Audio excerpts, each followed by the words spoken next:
Gracias, doctora. Le cedo la palabra. ¿Somos todos?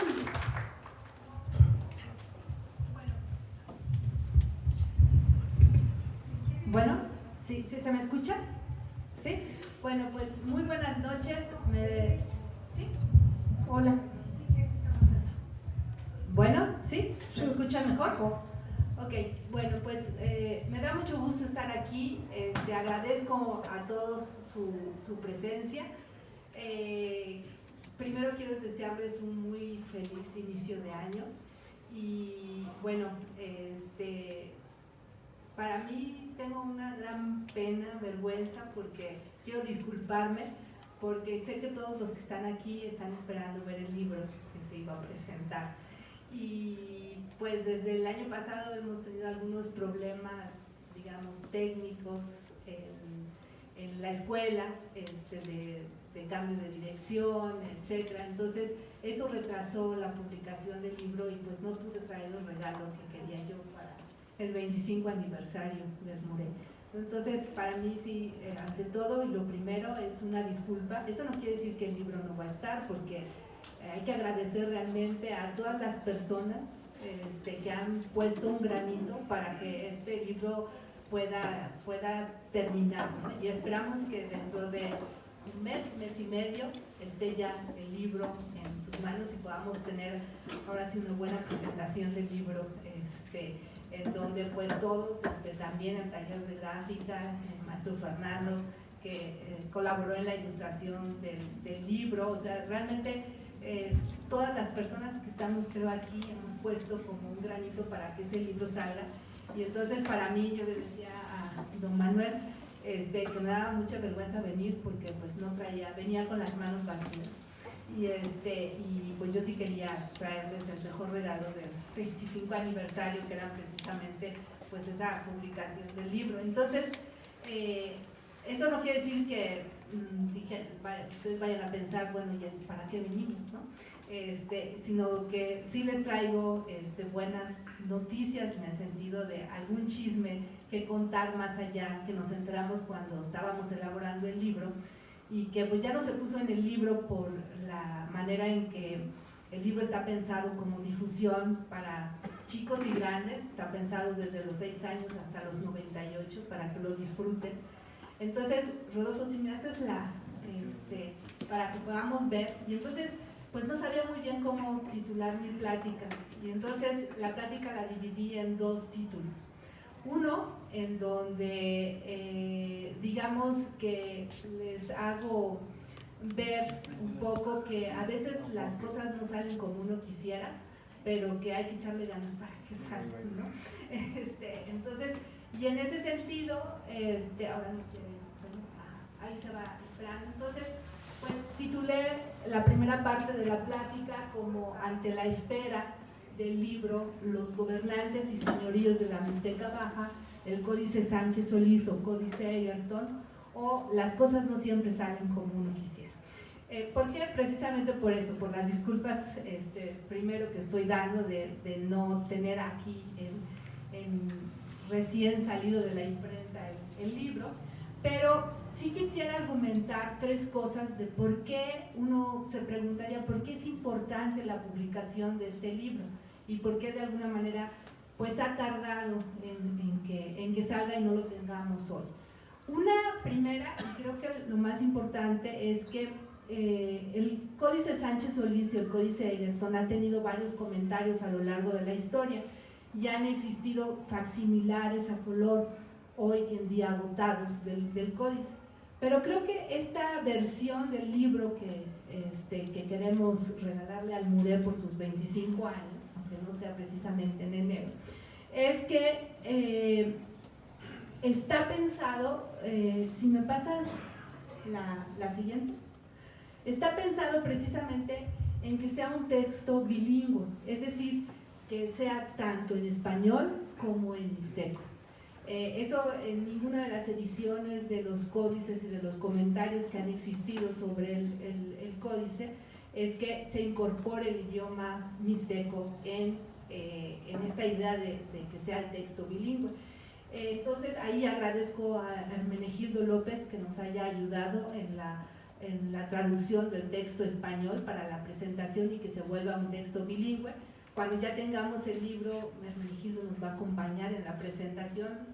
Ahora no pudo por problemas de trabajo, pero esperamos que después de que ya tengamos el libro nos pueda acompañar. Entonces, para mí eso es lo más importante, que de alguna manera un códice escrito por los antiguos abuelos que escribían en mixteco, que aprendieron a escribir en alfabeto también en su lengua, pues que nuevamente el libro, además de que presente una explicación en español, pueda tener esa explicación en mixteco. Ese es para mí el primer motivo importante de la publicación nuevamente del códice. Y el segundo motivo es que es ilustrado, es decir, el códice, si tuvieron la oportunidad el año pasado de visitar el Muré y desde enero hasta diciembre, estuvo expuesto una reproducción del códice a color a tamaño original aquí en el vestíbulo. Y bueno, es difícil de repente si uno no está acostumbrado a la antigua escritura pintada, mixteca, de reconocer ciertos signos. Además el códice ha tenido un deterioro y varios de los signos están borrosos, no se observan bien. Entonces la idea de ilustrar el códice no solo es ilustrar algunas explicaciones, sino realmente reproducir el códice dibujado con las explicaciones de cada uno de los elementos, tanto en español como en mixteco, para que se pueda tener conocimiento de lo que dice todo el códice. Entonces, para mí, esa es la segunda razón importante y que diferencia la publicación de que sea el códice a color. Uno quisiera tener el códice a color, ¿no?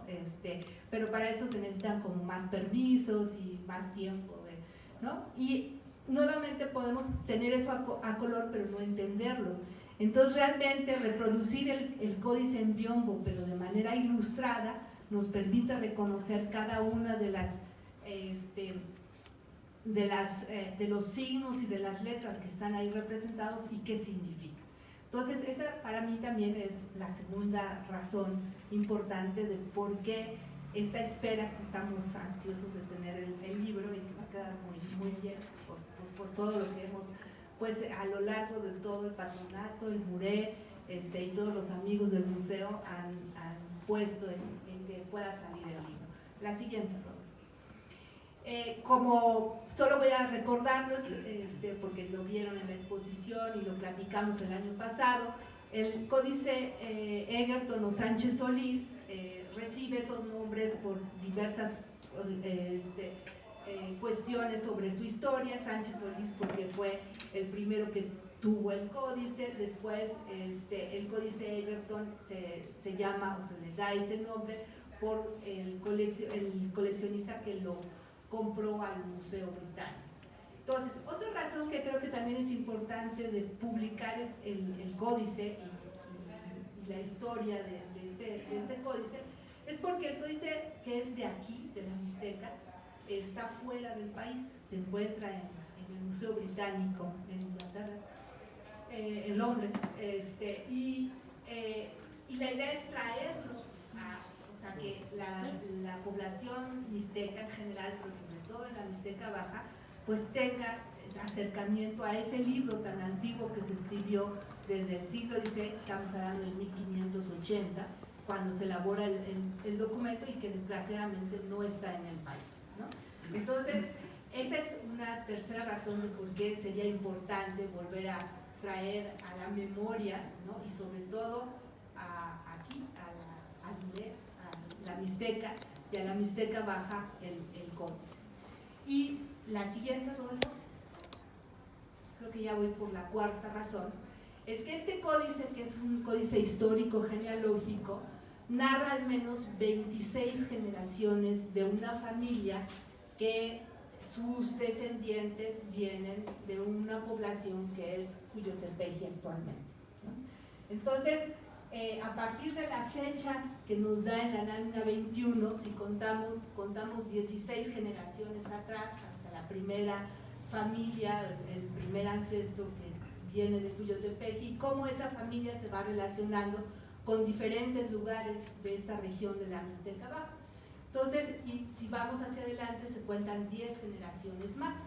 Si hacemos una correlación de esas generaciones que nos narra el códice con la cronología que se conoce para la Mixteca Baja, desde la fase Ñuñe, la fase Ñuyo y la fase Convento, estamos hablando que el códice nos narra más o menos del 1100 después de Cristo hasta el 1550 después de Cristo. Es decir, casi todo el clásico tardío, o sea, fines del clásico tardío, todo el posclásico y parte de la primera mitad del siglo XVI, ¿no? De cómo todas esas generaciones de familias estuvieron involucradas para gobernar los diferentes señoríos que existieron en la Mixteca Baja.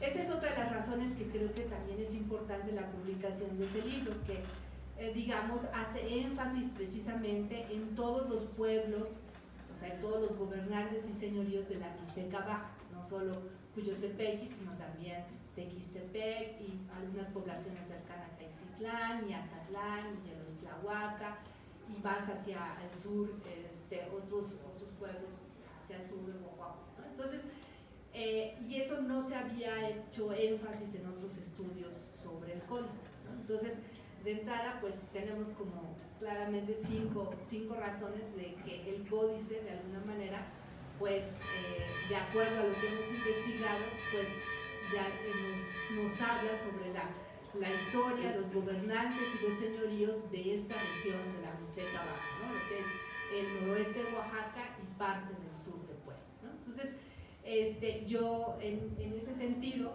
quería un poco platicarles la intención del libro y bueno, esos 4 o 5 motivos que consideramos que son fundamentales para poder haber invertido, ¿no? Todos los esfuerzos para poder tener el libro. Les comento que el libro en este momento está afinándose digamos la edición final de los textos, sobre todo hay que tener mucho cuidado en la edición de los textos en mixteco, que eso lleva como tiempo para que quede claro, y pues después de esa afinación, la próxima semana será la imprenta y en cuanto nos entregue el impresor podemos traernos para acá los ejemplares de la venta, pero ante todo pues mis disculpas, ¿no? Esa es como la primera parte para que se animen a volver y a decir si queremos el libro, ¿no? Sobre todo porque pues, narra la historia de los que vivieron aquí en la antigüedad, ¿no? Y que es un códice propio de la región. Pero, como les comentaba, elaborando el códice y luego pues tengo parte de mis colegas y de mi equipo del proyecto, gente que es muy interesada en las redes y en el internet, por ahí está Rodolfo Rosas apoyándome. Cuando estábamos ya elaborando el libro y proponiéndoselo al patronato, y a partir de una pregunta que surgió el año pasado sobre cómo salió el códice del país, y que no supimos en ese momento contestar, traemos un chisme antropológico, que gracias a Rodolfo, que se mete al internet y encuentra cosas fabulosas, podemos de alguna manera argumentar algunas cosas sobre eso, ¿no? Entonces, digamos que no nos vamos con las manos vacías, sino que tenemos otro granito de, no va a venir en el libro, pero a veces los chismes antropológicos no es bueno acusar a las personas, ¿no? Pero es bueno de repente en una plática en familia, y festejando 25 años del MURE, pues conocer algunos chismes sobre qué sucedió con el códice. Entonces, la siguiente, Rodolfo. Entonces, titulé la segunda parte de la plática como el Códice de Egerton Sánchez Solís, revelaciones sobre su salida del país y otras noticias. Otras noticias me refiero un poco a que quiero hacer énfasis en los primeros estudios que se hicieron en México sobre el códice y que nunca han sido publicados, ¿no? Entonces, digamos que son como los pequeños datos que no se sabe mucho sobre la historia del códice. La siguiente. Entonces, hace un año platicábamos que la primera mención que se tiene del códice la proporciona Francisco Paso y Troncoso en 1886. Él escribe en los anales del museo un artículo muy pequeño al que le llama Códice Indiano del señor Sánchez Solís. ¿Por qué? Porque el códice era propiedad de Sánchez Solís y le llamaba indiano porque todavía no se sabía, o sea, se sabía que era un códice escrito por pobladores originarios de México, pero no se sabía de dónde. Entonces, por eso su artículo dice Códice Indiano, ¿no? O sea, lo deja como muy abierto, es un breve comentario. Y la idea de la recopilación de todos los códices que hubieran sobre la historia de México era para que se pudieran reproducir y exponer en las exposiciones interamericanas del gobierno Porfirio Díaz, que se daban a nivel internacional y que estuvieron en Madrid y en Chicago. Entonces lo que hacían es, los pintores tan famosos como José María Velasco, hicieron reproducciones de esos códices. Estamos viendo, por ejemplo, en la imagen central parte de esa reproducción que se hace del códice para poderla llevar y exponerla internacionalmente. Entonces, no solo estudiarlo, sino poder hacer esas reproducciones. Sin embargo, ustedes pueden ver que José María Velasco puede reproducir todo lo que son los signos pintados de la escritura antigua mixteca, pero ya no alcanza a reproducir las glosas que acompañan al códice, que están en caracteres alfabéticos y que están en mixteco. Y no alcanza porque el códice es sustraído del museo, ¿no? Entonces es cuando por alguna razón se sustrae, que es lo que vamos a revelar en esta pequeña placa. Y después Antonio Peñafiel, en una obra muy importante que se llama Monumentos de Arte Antiguo Mexicano, reproduce precisamente esa reproducción que se pintó de José María Velasco, y que realmente las referencias que tenemos sobre esa copia que hizo José María Velasco se consideran muy pocos catálogos. Un catálogo que hizo María de los Ángeles, que, bueno, yo creo que ustedes sí la conocen, ella ahora radica aquí, ¿no? María de los Ángeles Ojeda hizo un catálogo sobre las colecciones de códices del museo y incluye las referencias sobre esa copia que hace José María Velasco, pero poco se sabe de las copias del códice Egerton. La siguiente.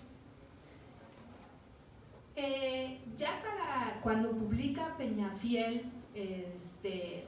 como pensaban, o como se iban dando la historia del códice, cuando ya sale del país y se encuentra en Alemania, Walter Lehmann en 1905, cuando publica un comentario breve sobre el códice, él ya le otorga un significado de dónde es el códice, y dice que es un códice zapoteco. Y uno diría, bueno, ¿y entonces por qué? ¿No? Pero para esos momentos pues apenas estaban entendiendo cuáles eran, qué culturas se tenían y cómo se podían diferenciar las culturas, y lo primero que le asignaron al códice fue el códice zapoteco, y por eso sus argumentos de Walter Lehmann se basan precisamente en la imagen de esta lámina, en donde ustedes pueden ver a un felino que está escupiendo a un personaje y que está sobre un lugar, ¿no? Entonces ese cerro sobre el felino se pensó que era Tehuantepec, y por eso lo consideró zapoteco. Hasta hoy en día en Tehuantepec tienen como símbolo de su escudo esta lámina, ¿no? Entonces, bueno, como ven, a veces las interpretaciones de los investigadores se retoman, pero a veces pueden cambiar de acuerdo al conocimiento que se va acumulando o pensando. Entonces, la siguiente. Entonces, ya para 1905, o sea, para 1886, el códice ya no estaba en el museo, ya se había ido, y en 1913 tanto Manuel Francisco Álvarez como Alfredo Chavera, como en 1905 Jesús Galindo y Villa, en los escritos que hacían ellos eran ingenieros y arquitectos, y bueno, Alfredo Chavera, historiador de la historia antigua de México, en sus artículos sobre la arquitectura de Mitla y de Oaxaca, denunciaban que estaban, o sea, que veían mal que el códice se hubiera salido del país y que hubiera sido vendido, ¿no? Pero los artículos no dicen más, o sea, solo hay como esa denuncia, ¿no?, sobre ese hecho, pero no se sabe nada más. Y es en esa maravillosa búsqueda de internet que hizo Rodolfo en la Fundación SLIM, en el Centro Mexicano Histórico de Estudios Históricos Mexicanos, encontró una carta que escribe precisamente Jesús Galindo y Villa. Y esa carta de 7 páginas, fechada el 10 de abril, es una carta que dirige a Limantur. Limantur es la mano derecha de Porfirio Díaz. Y le explica que se la dirige a él porque no se la va a dar al secretario de Instrucción Pública y Bellas Artes, que era en ese entonces, ahora la Secretaría de Cultura, ¿no?, pero más o menos, porque no le van a hacer caso. Y entonces él quiere decir y exponer lo que él sabe de por qué, pues varias anomalías que ocurrieron cuando él estuvo trabajando 18 años en el museo. Y entonces empieza, bueno, explicando sus argumentos de que él, en un sentido patriótico, y que se debería hacer algo, o sea, que el gobierno debería hacer algo ante estas malas acciones, empieza a mencionar cargos de ciertas personas, aunque no dice los nombres de las personas. Pero vamos a ver un pasaje que nos toca directamente al códice, la siguiente. Entonces él dice: esto es muy duro, pero exacto. Es público y notorio es que el citado conservador de monumentos ha labrado su fortuna vendiendo antigüedades y objetos de arte sacados hasta de las iglesias de los pueblos, amparado por el empleo oficial que desempeña. O sea, primero acusa al que estaba en ese momento encargado de las cuestiones de conservación y restauración. Ahorita vamos a ver quién es, porque uno que no sabe un poco de la historia, ¿no?, pero ahí no dice quién es más que su cargo. Luego dice: público y notorio es que vendió al barón Wackergotter, exministro de Alemania en México, el llamado Códice Zapoteca Sánchez Solís, y que el barón se llevó a Berlín en abril de 1883, habiendo quedado trunca la copia que se hacía de dicho códice en México, y con todo lo cual nuestra patria, como dijo un escritor, perdió un importante documento de su historia. Después sigue siendo público y notorio algunas cosas que hizo el conservador en algunos congresos y en cosas que no les parecían. Estas líneas son asombrosas porque de alguna manera hay una versión entre los intelectuales de la época, ¿no?, que se dedicaban a los códices, y que incluso trabajaron en el museo en ese momento, que conocían qué había pasado con el códice. La siguiente. Entonces, pensando en esto que acabo de leer, lo que tenemos es que Sánchez Solís, casi ya al final de su vida, presta el documento a Paso y Troncoso. Paso y Troncoso en ese entonces era director del Museo de Antropología. Empieza a hacer el estudio, se empieza a hacer la copia de José María y Velasco, pero si se fijan no tiene las glosas, y en 1883, entre 1880 y 1883, el conservador, inspector y conservador de monumentos arqueológicos es Leopoldo Batres. Es nombrado por Porfirio Díaz. Es la primer, personaje que de alguna manera recibe un cargo encargado del patrimonio de nuestro país, ¿no? Entonces realmente la acusación que hace Jesús Galindo y Villa es muy fuerte, porque es un nombramiento que da Porfirio Díaz, ¿no? A Leopoldo Batres, y que si uno visita las ruinas de Mitla, en Mitla puso en el palacio principal, en el vestíbulo, una leyenda, que eso es desde Leopoldo Batres, donde dice: aviso, prohibido tirar basura o cualquier maltrato de los monumentos, será consignado a las autoridades por el inspector conservador Leopoldo Batres. Por eso les puse ahí en chiquito eso, pero pueden ir a Mitla, y que les queda aquí cerca, y ver pues la leyenda que puso como un anuncio empotrado en las ruinas de Mitla, en el palacio, ¿no? en esos años, ¿no? Entonces, ya estuvo en Teotihuacán y dio muchas ponencias, y fue muy criticado entre medios, ¿no? Mucha gente no estaba de acuerdo en sus formas de excavar, usaba dinamita para excavar, por ejemplo. Entonces, cosas así, ¿no? No quiero que vean mal a Leopoldo Batres, pero digamos que de alguna manera dentro de la regulación o de la historia de la arqueología mexicana, pues Leopoldo Batres es la figura, digamos, institucional, ¿no? Que ayuda a la conservación y protección del patrimonio, pero quizá en la construcción de cómo hacer las cosas, pues hubo las primeras cosas que no se hicieron tan bien como deseábamos, ¿no? Y entonces, bueno, a partir de esa denuncia de Galindo, pues pensamos que él, teniendo ese cargo y teniendo el apoyo del instructor de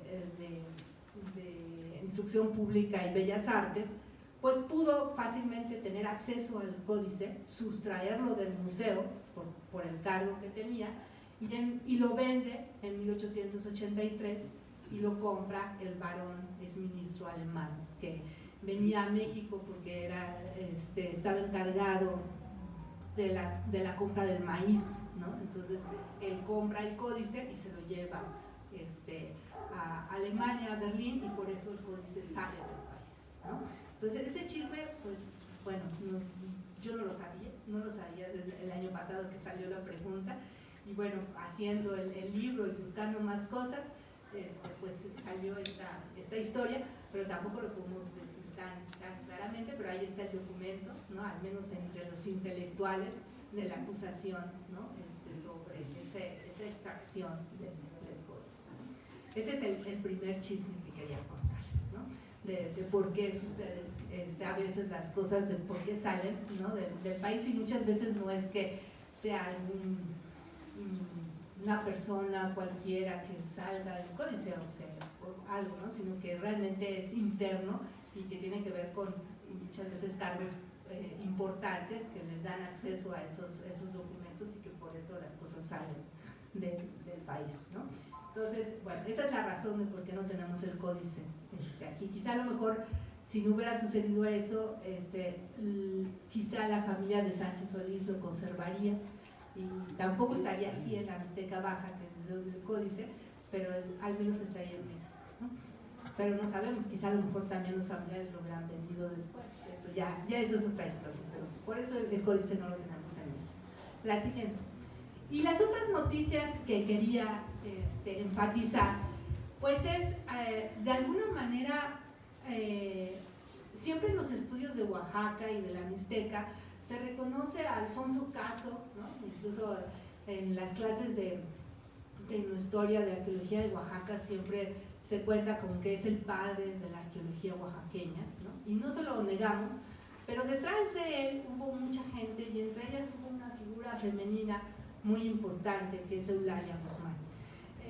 Y Eulalia Guzmán, que estuvo a la par haciendo recorridos, excavaciones, estudios con el equipo de Alfonso Caso, pues al final de su historia pues fue como muy separada del medio, muy criticada por el dictamen que hizo sobre los huesos de Cuauhtémoc, y de entonces ahí su carrera como que no la vieron bien, ¿no? Ahí habría que preguntar un poco la cuestión política, si fue obligada, o sea, ¿qué sucedió ahí atrás? Habría que trabajarlo un poco, pero si uno ve sus estudios y sus textos publicados en diferentes lugares sobre Oaxaca, son muy minuciosos, o sea, realmente era una persona que estaba interesada en conocer la historia antigua de México, ¿no?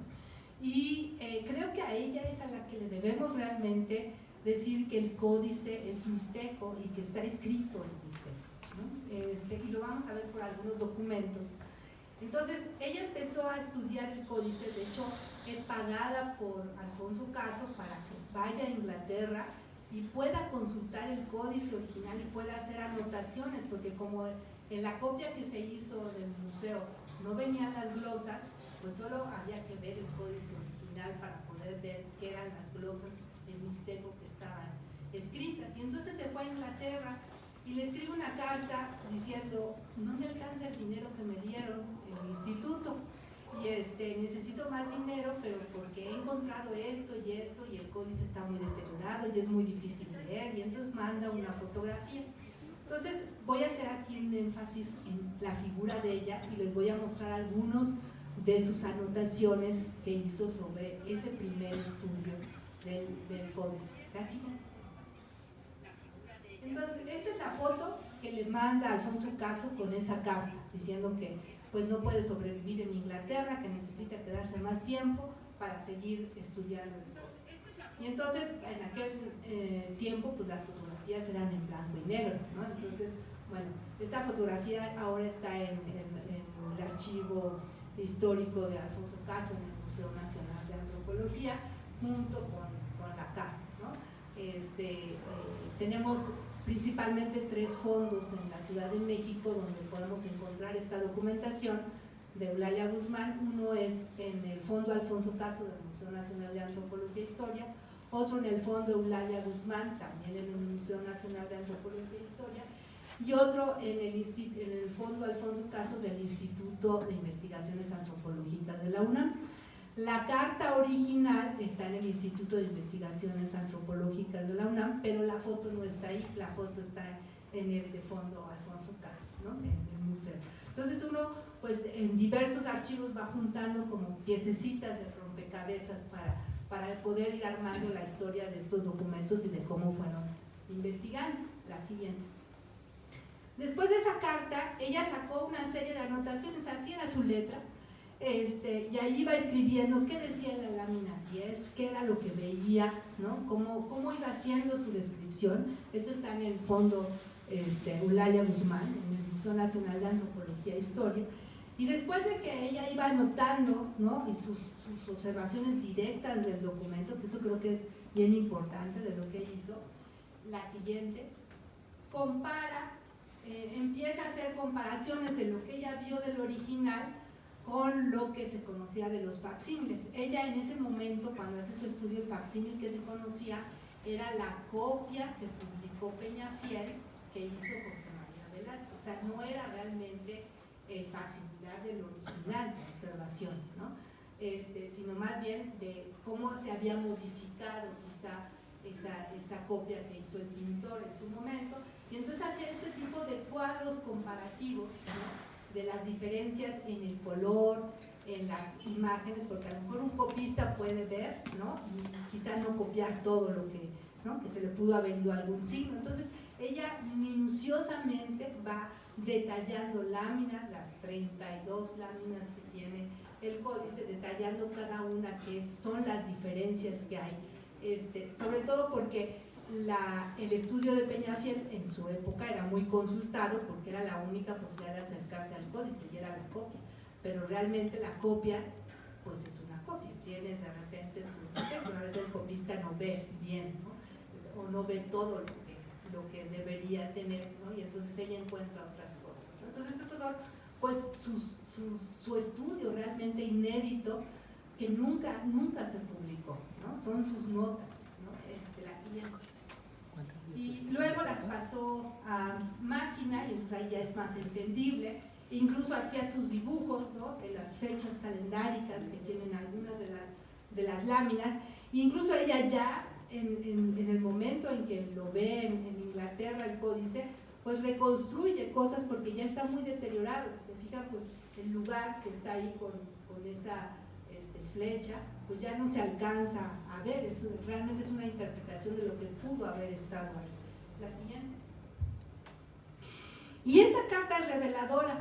Esta carta, que contesta en mayo de 1946, se la dirige a Arthur Burland, Cody Burland.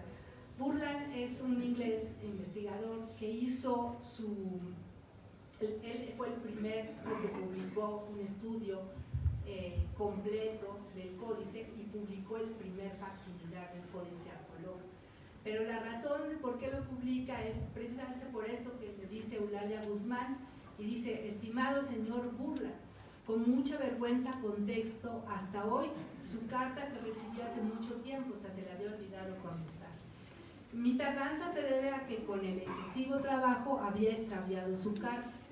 Contestando a su pregunta, debo decirle que la lengua a que pertenecen las inscripciones del manuscrito Egerton 2895 es mixteca. Pone del oeste de Oaxaca, según me indicó un compañero de trabajo que es nativo de Oaxaca. Entonces, finalmente, con esta indicación que Eulalia Guzmán hace a Burland, realmente ella de alguna manera es la que determina y quita esa idea de que sea zapoteco, sino que realmente el códice está escrito en mixteco. Y después le dice, le agradezco, después dice, no he intentado ahora publicar mis notas, o sea, mi estudio.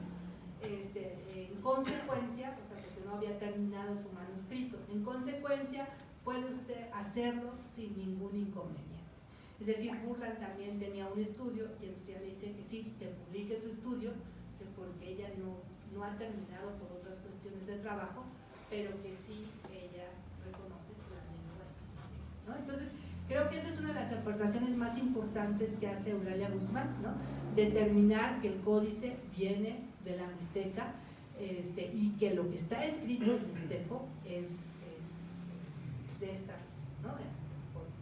Y bueno, esos son los documentos que de alguna manera comprueban, y creo que en la historia de México, precisamente por la desgracia de los huesos de Cuauhtémoc, no se le ha hecho justicia a Eulalia Guzmán como una investigadora muy importante en Oaxaca y que apoyó en muchos de los estudios a Alfonso Caso, ¿no? Y que pues ahí está la figura femenina atrás, al pie del cañón, trabajando con esos mismos documentos. La siguiente. Hurgando en los estudios, ahí tenemos algunas notas de Alfonso Caso, en donde lo que a él le interesaba del códice sobre todo era el calendario. Para esos momentos Caso trabajaba el calendario y entonces a él le interesaba mucho ver cuáles eran los días, los números y en qué idioma estaban, ¿no? Entonces la precisión que se logró hacer de que era mixteco dio en la clave para el estudio que hizo sobre los signos calendáricos, que después ya lo retoma y lo amplía María Elizabeth Smith en 1973 en su tesis de doctorado. La siguiente.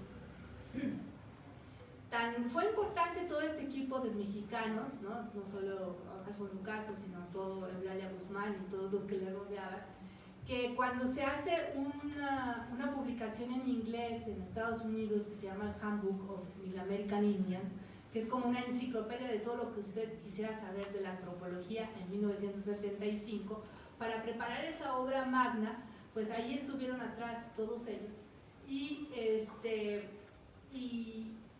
le estuvieron preguntando cuestiones sobre los códices y cómo se hacían las fechas técnicas, y etc. Entonces, en esos fondos también vemos cómo el códice de ESA siempre se ha comparado con el códice Egerton Sánchez Solís. El códice de ESA también tiene su problema de saber bien de dónde es exactamente. Se ha propuesto que es del norte de Oaxaca y sur de Puebla, pero ¿qué norte de Oaxaca y sur de Puebla? Sería la cuestión de determinar, y siempre se ha comparado con que es muy semejante al códice Egerton Sánchez Solís. Precisamente en esa carta donde Alfonso Caso le contesta a Howard Klein, que era el que coordinaba de alguna manera esa obra de todos los códices, sí le dice, bueno, referencias sobre el Sánchez Solís pues están en tales y en tales, ¿no? O sea, le va diciendo cómo hacer esas fichas, ¿no? La siguiente. Y bueno, esas es como las noticias que yo quería hacer énfasis, ¿no? Primero, la salida del códice, ¿no? Ya sabemos en 1883 qué sucede en el museo y cómo se sustrae, ¿no?, por esa carta.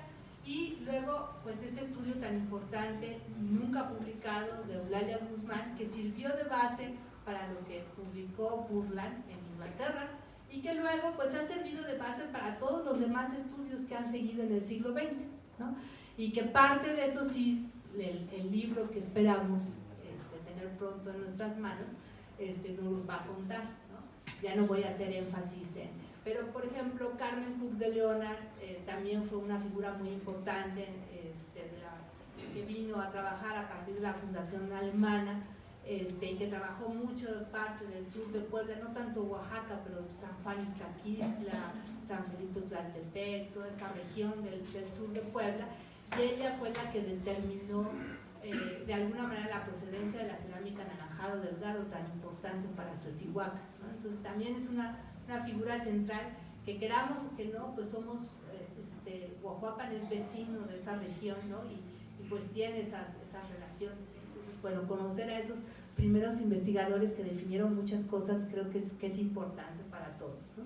Y luego como pues varios de los estudios han sido base, puse en rojo a María Elizabeth Smith porque de su estudio, de su propuesta, de hecho ella creo que es de las primeras en donde pone como posibilidades de el códice de procedencia sea o por el primer signo donde está la pareja, que sea o de Cuyotepequi o de Cuquila, pero se inclina por Cuyotepequi, ¿no? Y así los diferentes estudios han estado que si es de Cuyotepequi, que si es de Cuquila, y al menos en las últimas investigaciones que he hecho yo, creo que se puede de alguna manera argumentar de mayor manera por qué es de Cuyotepequi o por qué narra la familia, la primera familia de Cuyotepequi, porque además el códice menciona otros lugares que son de la región y que están cercanos a Cuyotepequi y que tienen esas relaciones, ¿no? Entonces esa creo que es la razón principal, porque muchos de los otros estudios no habían de alguna manera identificado todos los lugares que había en el códice y algunos los pensaban fuera de la Mixteca Baja, los pensaban en Zapoza, bueno, no sé, en Tehuantepec, ¿no? Entonces, realmente creo que a partir del estudio completo, ¿no?, digamos sistemático de todo del códice y de la estructura del códice, nos permite tener mayores argumentos para decir que las familias a las que se refiere son descendientes de Cuyotepequi. La siguiente. Ya solo para recordarles, este códice, de alguna manera la información que contiene y cómo la podemos aprender o acercarnos a ella. Entonces, para empezar, el códice nos narra una historia. Y la historia, para entender una historia, pues necesitamos primero tener cuándo suceden las cosas, es decir, el tiempo, quiénes las hicieron, es decir, los personajes, todas estas familias y sus matrimonios y sus descendencias, y luego dónde se hicieron, ¿no?, de dónde son estas familias. Entonces, el códice resume esos tres aspectos, nos da fechas calendáricas, pocas, pero nos da al inicio y en medio, nos dice quiénes son los señores gobernantes, ¿no?, de ahí el título del libro, gobernantes, y nos dice de dónde son esos gobernantes, de qué lugares, ¿no? Y entonces ahí tenemos a los señoríos, ¿no? Por eso el título del libro, los gobernantes y señoríos de la Mixteca Baja. La siguiente. Y bueno, algo que en toda historia, sobre todo de las narraciones de nuestros antiguos abuelos, es que siempre toda historia tiene un origen de las fundaciones. Y ese origen puede ser que sea muy atrás en el tiempo y que sea un hecho, digamos, incluso atemporal, o que pensáramos en estos tiempos en donde, bueno, en donde hay un origen que se cuenta que quizá unos puedan pensar no puede ser cierto o no puede ser verdadero, pero finalmente es una narración donde implica un origen nacimiento y la fundación para dar paso a, ¿no? Entonces, en ese origen, pues lo que están diciendo es de dónde vienen las personas, de dónde surgieron las personas. Y es por eso es tan importante esta primera lámina, que he puesto varias imágenes, porque lo que vemos es el cerro, y del cerro surge una red. El cerro de la red es donde hay un acto de nacimiento, que es el jaguar que expulsa a un personaje, que es el que va a empezar a migrar para dar la primera fundación en Cuyotepec, ¿no? Entonces eso es bien importante, porque ahí, resumido en un signo, tenemos tanto el nombre del lugar como el acto de fundación o de origen de los señores gobernantes. La siguiente. Y bueno, creo que esto ya también lo he platicado mucho, y eso nos habla de que en la Mixteca tenemos varios orígenes de los pueblos, ¿no? Y que en la región de la Mixteca Baja no solo el Códice de Hortos narra eso, sino una estela en Tequistepec, una inscripción en Tequistepec, el Cerro de la Caja, y la tradición oral también rescatada en Cuyotepeji, por, me parece, no sé si es cronista, escribió un libro que se llama El se apellida Peralta, en donde también narra de alguna manera que los antiguos abuelos nacieron de una cueva que es de la piedra. Entonces tenemos nuevamente esa leyenda. La siguiente. Y bueno, aquí les presento a la primera pareja. Además es una pareja muy simbólica, porque los dos, tanto el señor como la señora, tienen un nombre que es Uno Lagarto, o sea, es el primer día del calendario. Además, su sobrenombre del señor es Sabi, lluvia, ¿no? Una de las entidades sagradas o de los dioses más importantes de la Mixteca. Pero también la señora en su pectoral, su sobrenombre, lleva el sol, que también es una de las entidades importantes de la región de la Mixteca, ¿no? Entonces, digamos que esa pareja fundadora no solo lleva el nombre del inicio del calendario, sino lleva como sobrenombres, como cargos, la lluvia, la deidad de la lluvia, como la deidad del sol. Y tenemos la representación del señorío de Cuyotepeji, representado por esta figura, ¿no? del animal, del coyote, como el inicio de la narración de todas estas familias que van surgiendo. Y la siguiente. Y bueno, y al final ese es el inicio, y al final del códice lo que vamos a tener es precisamente, bueno, el final desgraciadamente fue borrado, pero la página anterior sí tenemos a una de las gobernantas, mujeres gobernantas, que se llaman Cuatro Lluvia Guirnalda de Flores, ¿no? Que también fue no solo fueron señores, sino también señoras gobernantes en la Mixteca Baja, que se casó con un señor de otro lugar que tenemos borrado, que lleva un sol en el tocado y un atavío de coyote, ¿no? Ese es el sobrenombre que lleva su esposo, ¿no? Entonces, pero ahí termina el códice con pues esta señora que gobierna en la Mixteca Baja, como parte de esta historia de familias, ¿no? La siguiente. Y bueno, pues solo me queda agradecer al MUDEC por el espacio, mis más sinceras disculpas por no traer el libro, y sobre todo porque no solo con el regalo que pensaba traer, y que sí lo voy a traer en un mes y medio, en un mes, sino sobre todo por toda esta trayectoria que ha hecho el MURE, este espacio tan bonito. La verdad yo me siento como en casa, porque es un espacio de convivencia, de plática, de aprendizaje de todos. O sea, yo también aprendo mucho de todos ustedes, entonces les agradezco muchísimo su asistencia, y si tienen preguntas, pues adelante. Muchas gracias.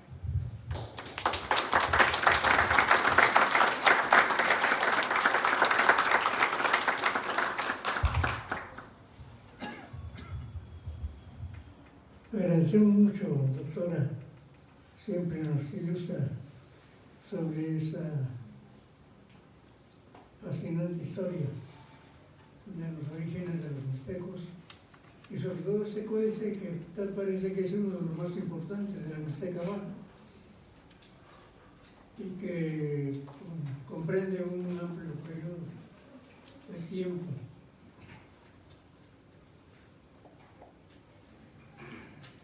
Al revisar el libro, el texto, yo creo que puede tener, además del conocimiento, un carácter formativo y promotor de conocer el idioma mixteco, porque va acompañando cada personaje, cada sitio, cada elemento de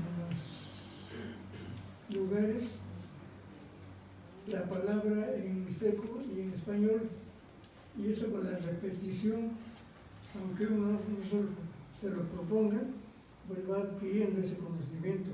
Yo creo que puede ser un buen uso el proporcionárselos a los jóvenes o a los niños, porque con esto se puede impulsar otra vez el interés por el mixteco. Yo creo que tiene entonces varios significados y mucha importancia la edición del libro. Pues sí, lamentamos mucho que pues siempre con las imprentas hay unos problemas y sobre todo por el diseño del libro, ¿no? Que va a presentar el códice